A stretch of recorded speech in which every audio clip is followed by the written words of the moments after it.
Line's good. Never on. Whoa. Hard. Hardly. Come on, Brent. Line's good. Got real close. The hair high, right? Try and hit 2/3. Have they saved it for her? Yes, they have. Who? Welcome to Game of Stones, everybody. I am Sean Graham, Scott alongside, as always. Hello, Scott. Sean, how you doing?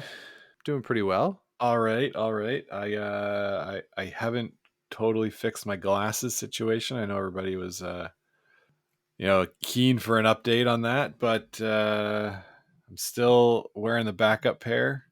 My eyes are really terrible, so it takes forever to get glasses. All these things you've heard. Lenses in an hour. Oh, glasses quickly. Don't apply right here. So I'm doing okay. Seeing close is okay. Seeing really far is not great. Medium depth, pretty good. Okay, so you're hanging in there. I'm hanging in there. Yeah, absolutely, yeah. I am. Yeah, but Sean, our team's on a bit of a roll.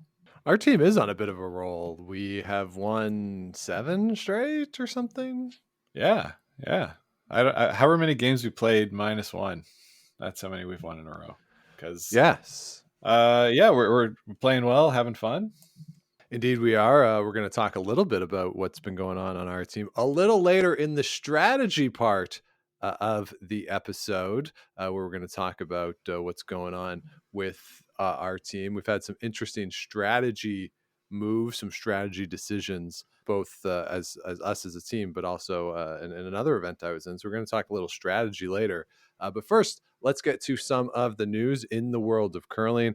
First up, Curling Canada announced today, as we record this on Tuesday, that the 2024 Brier, still without a title sponsor, will be held in Regina, Saskatchewan. The last time it was in Regina was 2018. Of course, the curling Olympic trials were held in Saskatoon last year. So Curling Canada is returning to the heartland of curling, really anywhere on the prairies there from Manitoba into Alberta. That's kind of, I would call it the heartland. So they're going back to Regina. They will be playing at the arena where the Regina Pats play of the WHL. I think it's still called the Brandt Center. And Scott, it leads to a question that it's come up sort of other places, but the Brier used to be held in somewhat regularly in NHL arenas. And now this year it's going to be in London.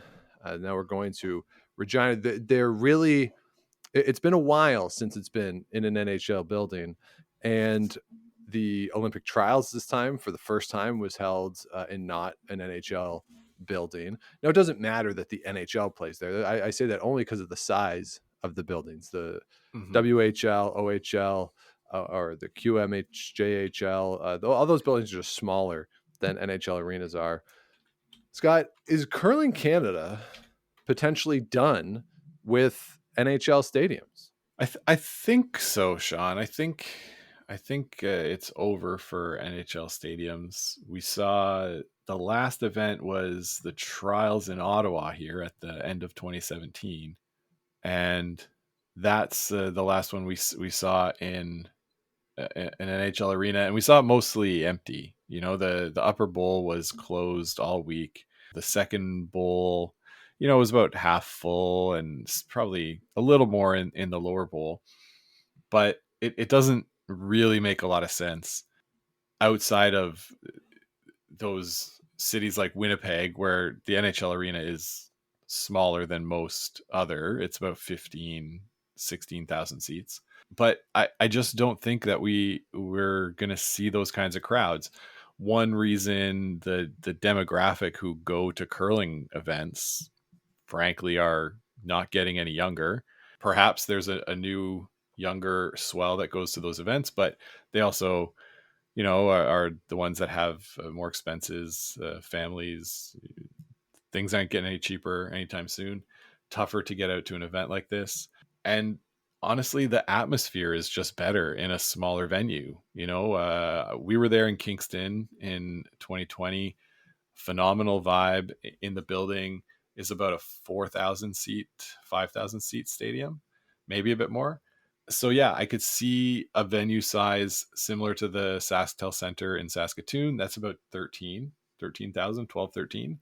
But I see that as the max, and that's going to be reserved for those marquee events like the trials, where you've got both men and women there at the same time. So that's my long answer of yes. Yeah. Yeah, I think I agree that it's going to be hard to fill those buildings. And I think where you feel it more isn't really the finals, the playoff weekends. Where you feel it in the bigger building is during the week, that Tuesday morning draw. If it's a building with 16,000, 18,000 seats, and there's 700 people there because it's a Tuesday morning, that's where you really feel it. So in the smaller building, that's not as acute.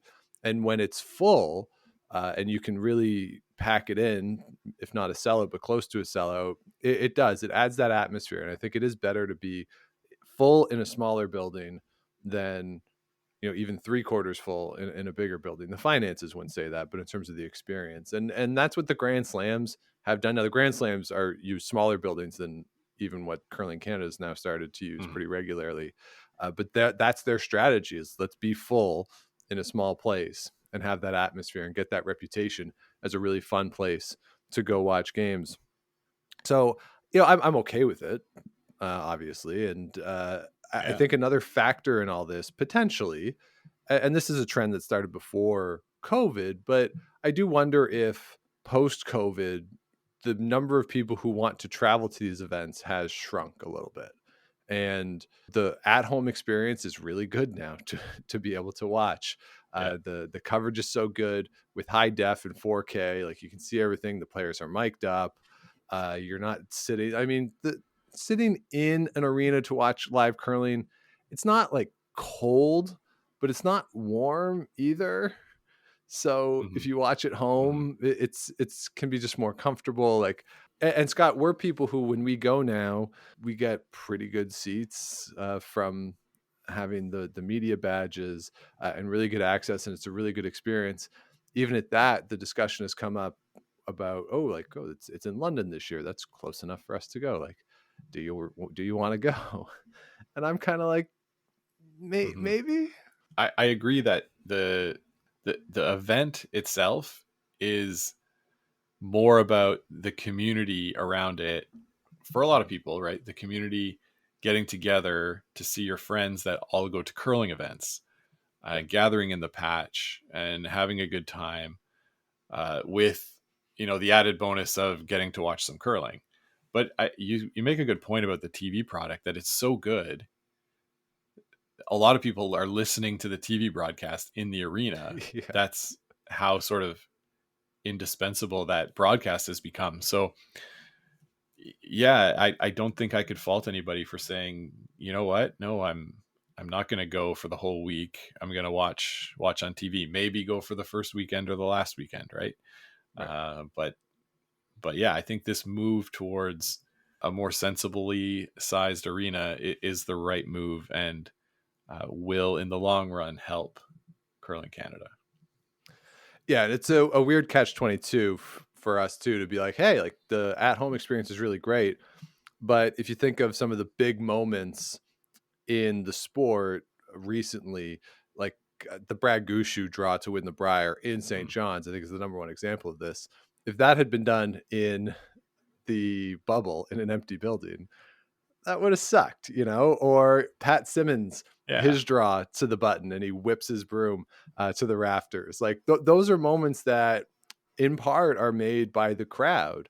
And the Cooey draw in 2017 to win the trials, we were in the building for that. And for as much as the trials here weren't great from a fan perspective for so many reasons, that moment there were enough people in the building that it was loud.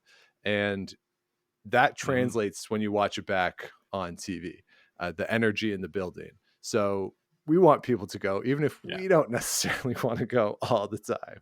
Yeah. And I think, rather than wanting to go to every event. People pick and choose their events, right? Maybe it's the Brier, maybe it's the Scotties, maybe it's whatever one's closer to me this year is the event I go to. And that's fine. And, just having the right kind of crowd there, that the people that are excited to be there, that love curling, that love the atmosphere around the game, that's what gives it that special feeling, right? If it was just packed because we had to paper the house to fill the seats with people that don't know about curling, Right. You obviously want new people to come and watch. I'm not trying to say don't, but that would sort of change the atmosphere in the building, right? Yeah, for a long time, I associated Kathy Gauthier's analysis of curling with school children screaming in the background back when Curling Canada would paper the morning draws with kids on field trips, right? They haven't seemed to have not done that even pre-pandemic. We'll see if it comes back a little bit this year. But yeah, you can feel a difference between people there who are just there, and in those cases, kids on a field trip, versus the knowledgeable fans. And it does have a bit of a different vibe to it. I mean, it's cool when the kids are there, especially if the home province is playing and they just start screaming for the home province no matter what. Like, that's cool. And it is just a very different energy for sure. Yeah. All right. Well, let's move on. Let's move across the pond to Dumfries, Scotland, where the mixed doubles World qualifying event is taking place. As we record this, the playoffs are still ongoing. They have not fully resolved themselves yet, but did want to just say congratulations to Austria and Spain for qualifying for the World Championship. We'll have more teams. Two more teams have spots available, and those will be decided tomorrow as we record this. Did want to point out, though, Scott, that Austria clinched their spot by beating China 13-10 in an extra end in a game that'll take a couple days to sober up. Yeah, they I think they had a 5 and a 4 and a 3 in that game. Steal a 3. There was ends back and forth, pretty crazy. But no, congratulations to Team Austria. I've mentioned it a couple times on the show. Hannah Augustin is the last rock thrower on the team, so I played with her in Montreal, and happy to have that team into the World Championships.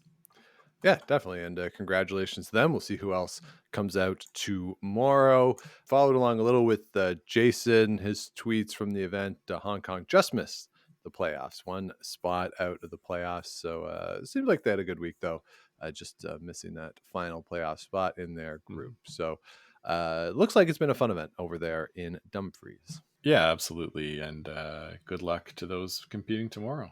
Another event that is about to kick off, a WCF event kicking off on Thursday. That is the World Junior B Curling Championships. These are taking place in Lohja, Finland. Scott, are you familiar with Lohja?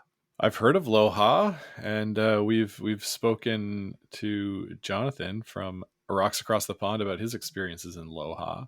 Mm-hmm. So yeah, it's like a sports training area outside of Helsinki. A lot of teams are heading to Lohja to try to get into the World A's this year. We'll start on the men's side. It is Austria, China, the Czech Republic, Denmark, England, Hong Kong, Hungary, Italy, Japan, Kazakhstan, Kenya, Latvia, Mongolia, Netherlands, New Zealand, Nigeria, Poland, Slovenia, Spain, Sweden, Turkey, and Ukraine.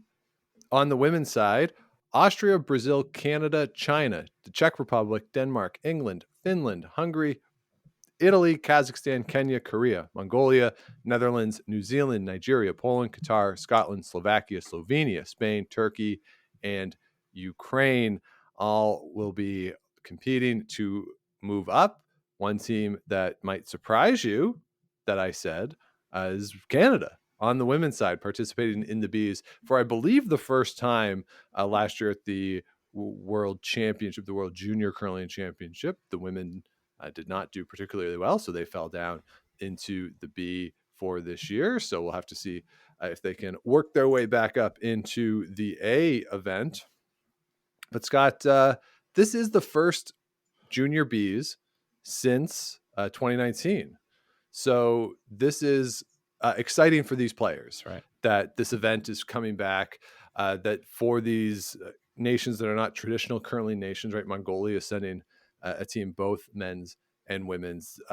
This is great that these are returning. It's unfortunate for the people who have aged out of juniors who would have been participating in this event. Some of the guys like Jonathan works with, for instance.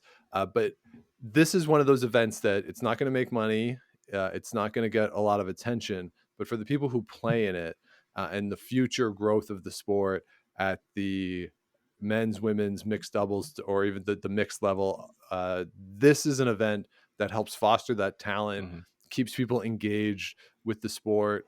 And when we talk about the countries who are competing in like Euros Bs, Euro Cs, in the Pan Continental now Bs, a lot of the future growth and strength of those programs is going to be on display this week. Yeah, at the Junior Bs, that's right. You'll get to see the grassroots, like you said, of curling in these countries coming up and trying to make the breakthrough to the elite stage. So interesting to watch. The venue in Loha is good. It's sort of like a big campus of curling. So with all those teams you mentioned, Sean, I was running out of breath just listening to you give them all. It should be a lot of fun to follow this along. And like you say, with Canada being there for the first time, we'll see if there's any more coverage of that in our Canadian curling circles, because it's a first time, and it would be pretty strange to not see Canada, at the A's for the World Junior. Yeah, and that's something that potentially Canadian curling fans might have to get not used to, but it won't be unprecedented. Like at some point, Canada is going to miss something, a world championship, an Olympics potentially. Like at some point, that's going to happen. Obviously, for the women's team this week, you hope that's not the case, that they can come through and qualify. But at some point, it's going to happen. I will be on vacation after that happens. I will not be looking at any social media or anything like that. I don't want to be around for it, but it's going to happen one day. And it's just a matter of when, not if. Not if. Yeah. All right. Another event that is kicking off, or has kicked off as we record this, is the Masters, the final Grand Slam of 2022. This event is coming off the DeKalb Super Spiel. That was the big event last weekend. On the men's side, Matt Dunstone beat Reed Carruthers in the final, picked up a cool $11,000 for that. They're the only two teams who were in that event in the playoffs who finished in the quarterfinals or above, who are here this week. On the women's side of the DeKalb Super Spiel, it was Abby Ackland beating Nancy Martin. She picks up a cool $7,500. So somebody called DeKalb and see why that's the case. In terms of who's there this week, Jennifer Jones, she finished, lost a quarter or semifinal game, excuse me. So she had a pretty good week there and is now competing in the Masters. Usual suspects for this event on both the men's and the women's side. A few changes here and there, but for the most part, if you think they're going to be there, they're probably there. So, Scott, let's talk about turning the page to 2023. And we've had the European Championship. We've had the Pan-Continental Championship.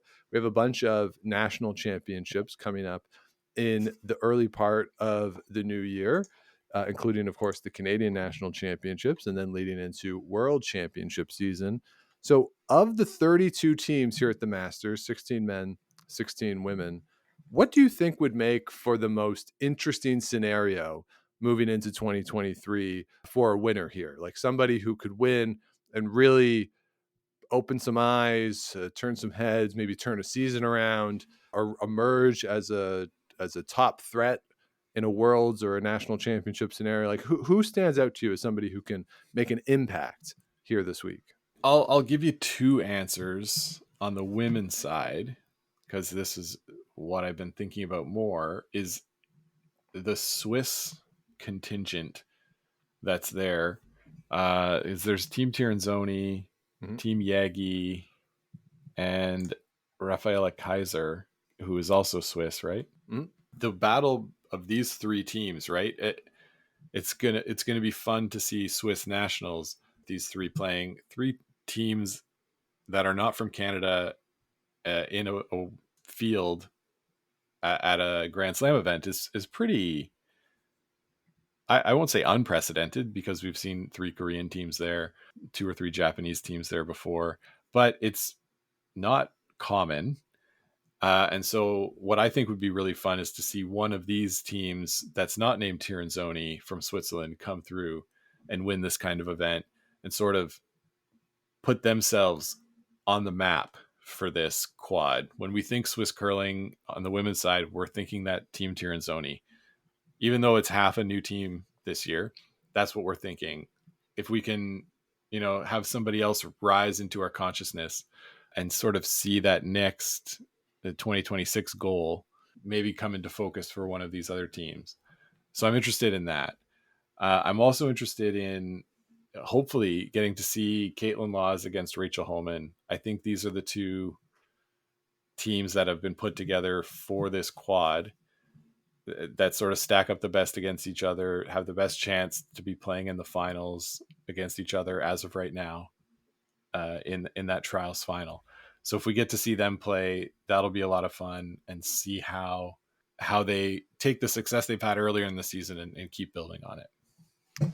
Well, I'll say, Scott, it'll be slightly less fun because Caitlin Laws is not there.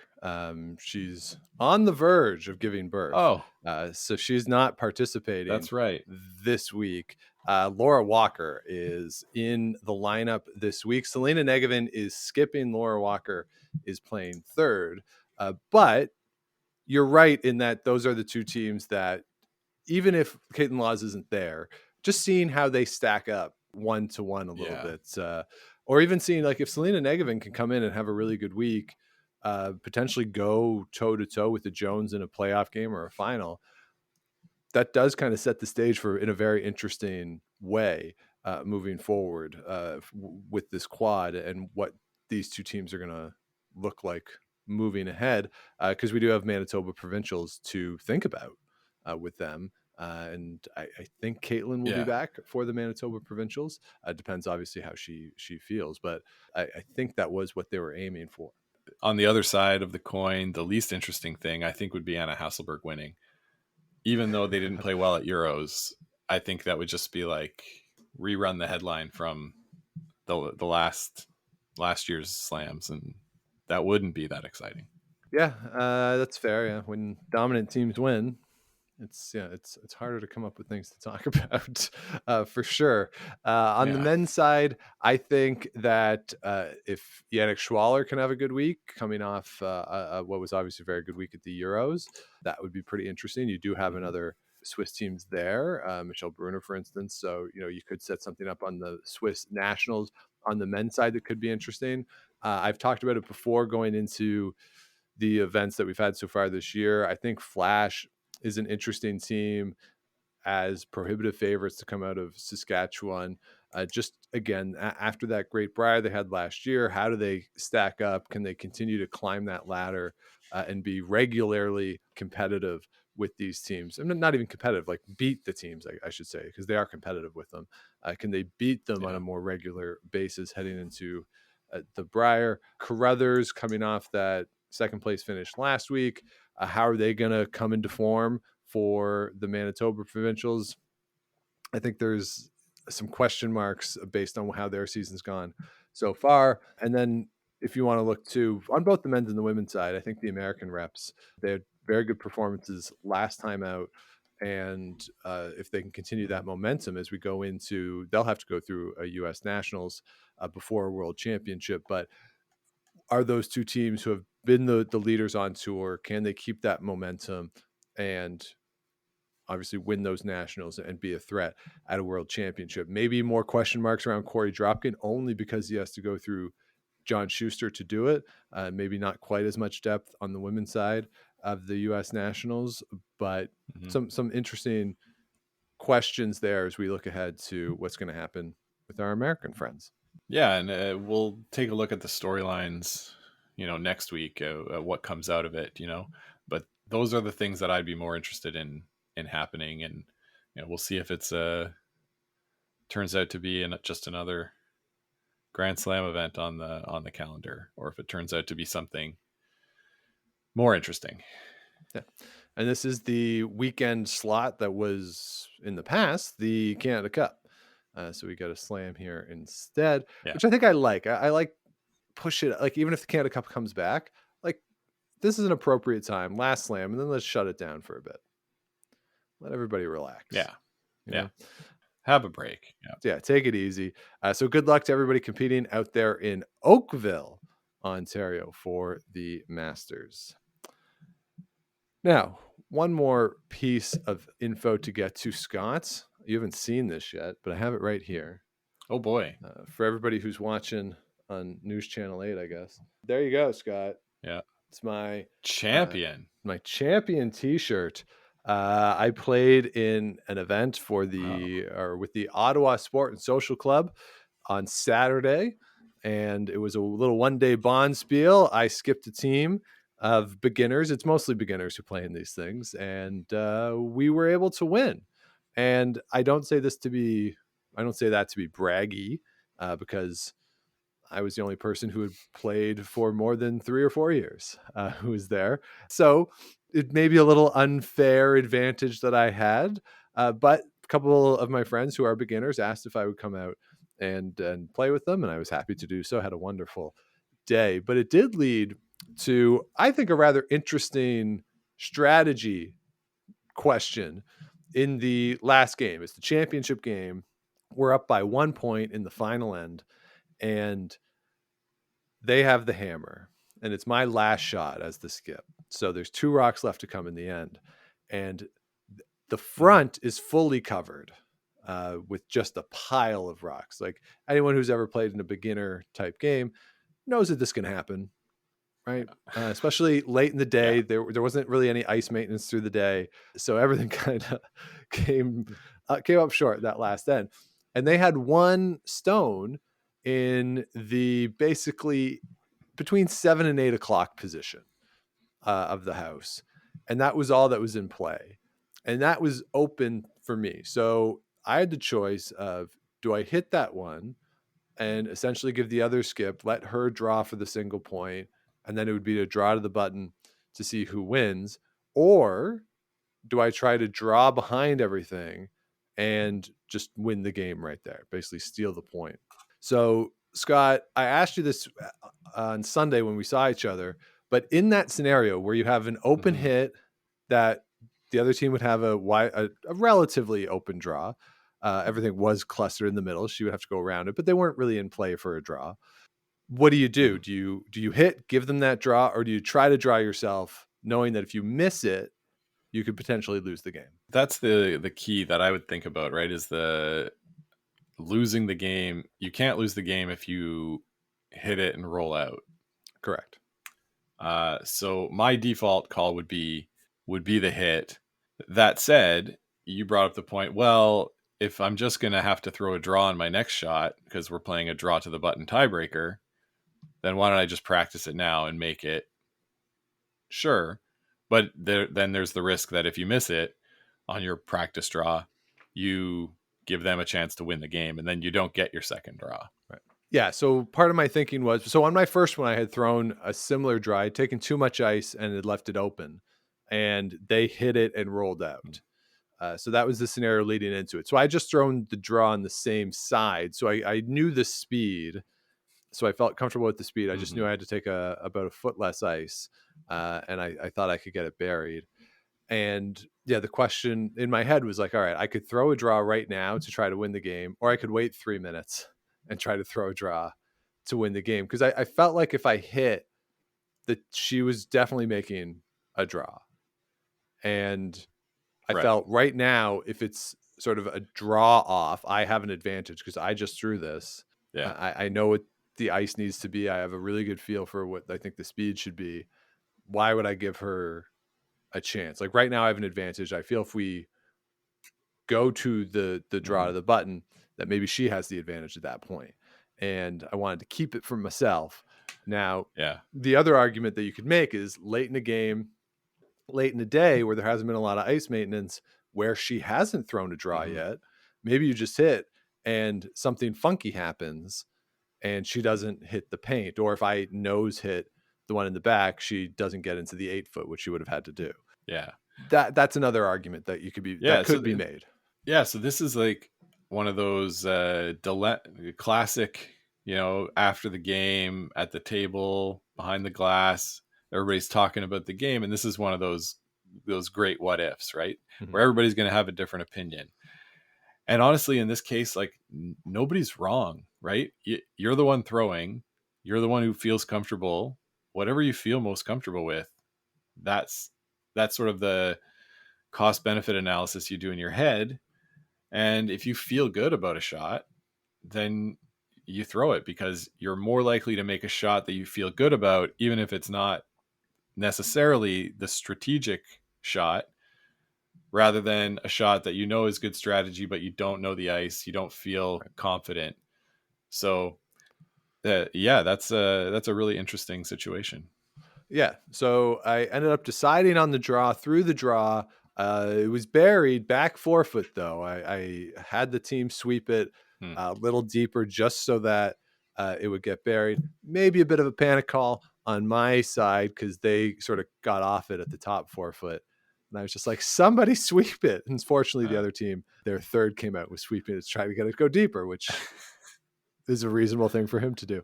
But it worked out. And she was close. Like she just overthrew it, her last one, a little bit. It didn't curl. So we got the steal and the win. But yeah, and I think if you have a full, like if you're playing somewhere where you have a full extra, then I think you hit maybe no matter what, maybe depending on how you feel. But in a draw to the button situation, then I think it's a closer sort of 50-50. What are you feeling? And what do you think they're going to make? If you're playing a skip who hasn't drawn all day, then if it's the 8th end, they've thrown 15 hits to this point. Maybe you want them to draw there. Yeah. Make them make a draw. And if they do, great. But, they make the other team throw something a little more difficult. Yeah. So that was kind of, I thought, an interesting strategy point in a game I was playing in. Scott, you mentioned off the top, our team on Monday nights, we have been hot on a bit of a winning streak here, but really weird games the last 2 weeks. Like strange. Pretty weird, yeah. I want to talk a little bit about what's been going on. Last week, the first 4 ends were all singles. So it was tied 2-2 after 4 ends. Single. The final score was 11-6. There was a 3, a 4, another 3, and then a steal of 3. Like the second half of the game just went bonkos. Last night started with a 2 and a steal of 2 for the other team. Then we got 2, stole 2. So it was 4-4 after the 4 ends. The final score was 6-4, and we played 8 ends.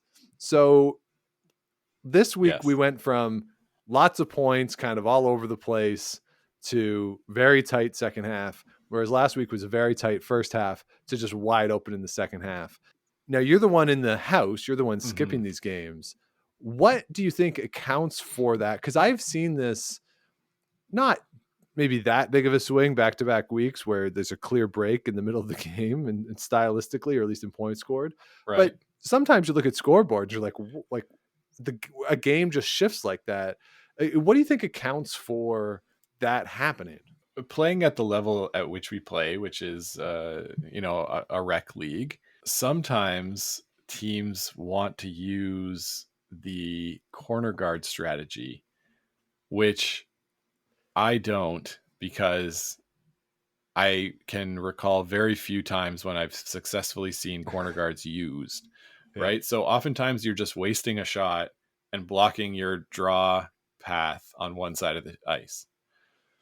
So the way that I play, I tend to come behind center guards and try to clear things up if it's not going our way. Like we'll try to bail and then open it up, and then it's a bit easier to score at least. But by doing that, it lends itself to either a lot of big ends or a lot of singles, right? Mm-hmm. You're not going to get a lot of blanks playing that way.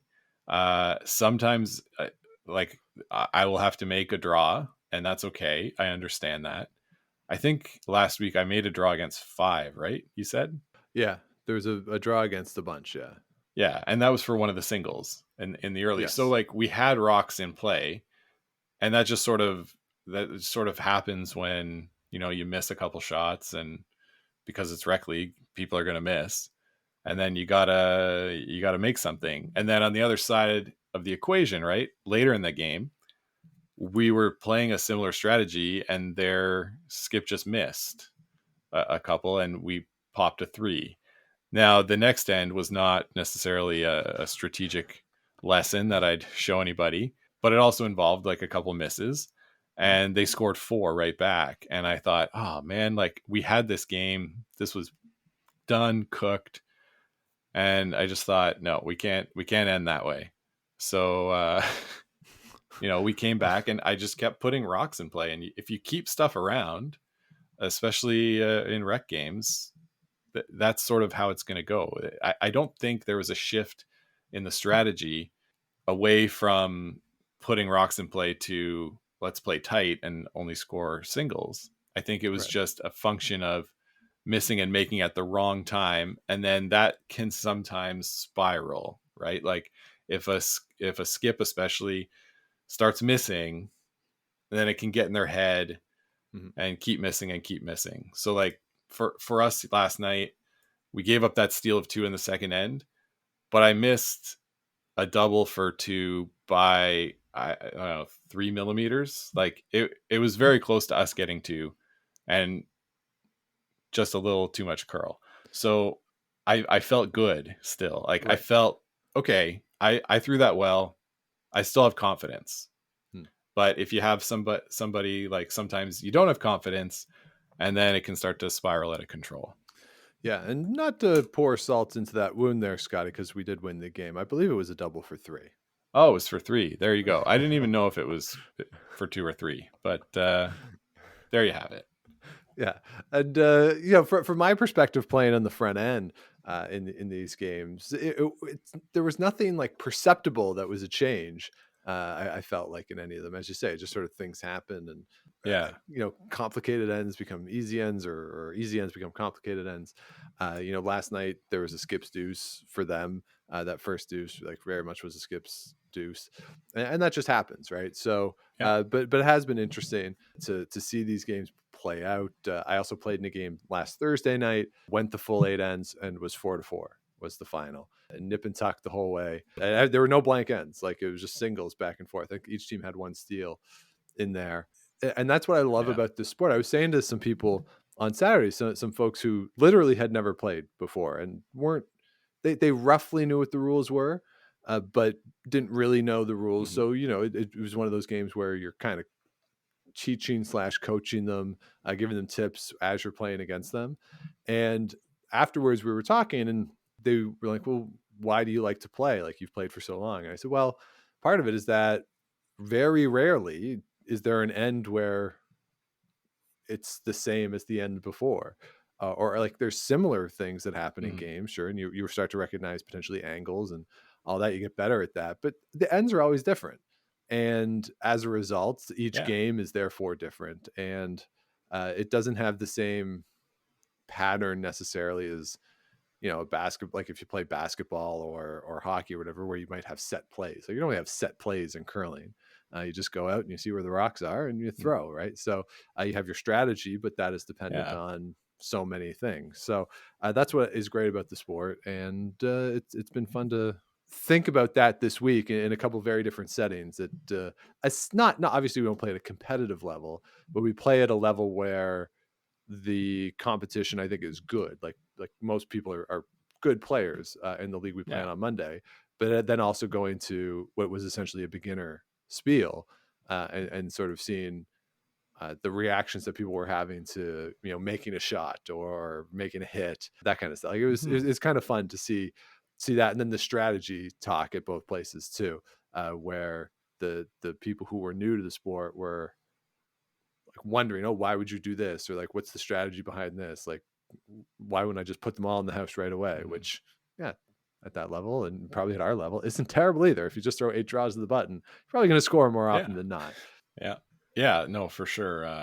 It's part of what we love about the game, right? Is thinking about how to play and different styles, different ways to go. One thing I'll say as a skip is that I feel good if the other team is chasing. If we're forcing the other team to react to our shots rather than the other way around, I'll feel good. Yeah, that's when you know you're in control of an end. And if you can do that a lot, then you're in control of the game too. Force the other team to react to what you're doing. So, and Scott, I'm going to jinx it right now. So Glenn, if you're listening, I'm so sorry, but I've only lost 1 game at the Ottawa Curling Club this year. And that was opening night for us. Wow. It's the only game I've lost. I've spared a couple times in other leagues and done well there. Just won that little spiel again. Beginner spiel, so it is what it is. But I've had a pretty good season so far. I feel like I'm judging the rocks well as the front end player doing the sweeping. But it's been a good run, and I said at the start of the season that the first few weeks you're just getting into shape. And then once you get to this time of year, it's starting to be the holidays, so nobody really cares anymore. And then it's January and you just want to get out of the house, so who cares about the result? And then it's the end of the season. Doesn't matter. So you just want to get through that stretch in November where the games matter.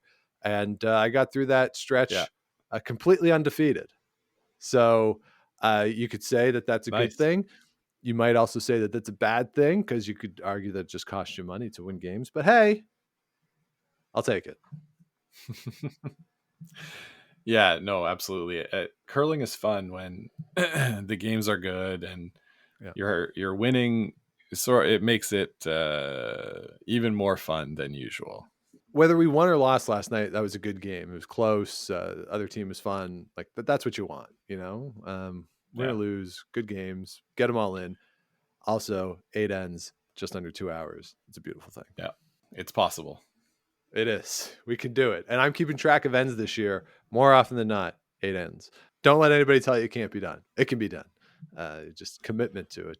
So hopefully you're having a good season out there. If you are playing, and if you're a summer leaguer, a spring leaguer, some of our friends in the U.S. getting ready for your season, especially those in arena clubs down in the U.S., hopefully that gets you excited to get back out on the ice because it is a wonderful sport to go play.